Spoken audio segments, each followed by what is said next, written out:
Kwa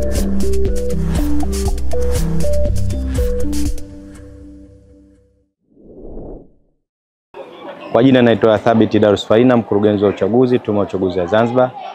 Kama tunavyojua kwamba siku ya leo ni siku ya mwisho katika wilaya ya Kusini, tunakamilisha hili zoezi, na zoezi linalofuata kwa ajili ya hizi wilaya ambazo tumemaliza ni uwekaji wazi wa daftari la kudumu la wapiga kura, lakini sambamba na ugawaji wa vitambulisho kwa wale ambao wamekizi vigezo vya kuwemo katika daftari la kudumu la wapiga kura.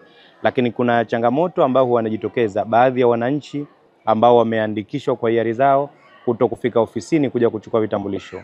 Tume ya Uchaguzi ya Zanzibar kwa upande wetu tunatoa vitambulisho hivyo katika ofisi zetu zote za wilaya, lakini sambamba na hilo hivi sasa huwa tunatumia maonyesho mbalimbali. Kwa mfano sherehe za Mapinduzi, kwa mfano siku ya chakula duniani katika kiwanja cha Fumba pale na kule Pemba cha Manangwe, huwa tunafika na kuhakikisha kwamba tunatoa vitambulisho kwa wale ambao hawakupata fursa kuja kuchukua katika maeneo haya. Sasa wito wetu kwa wananchi, kumbuka kwamba serikali inachukua gharama kubwa katika kuweza kukuandikisha na baadaye kukuzalishia kitambulisho. Sasa ni busara muda utakapofika basi shime kujitokeza kuja kuchukua kitambulisho chako ili uwe nacho na baadaye ukitumie kwa matumizi ambayo yamewekwa kwa ajili ya kuja kujitokeza kupiga kura katika uchaguzi huu na chaguzi ambazo zinazofuata.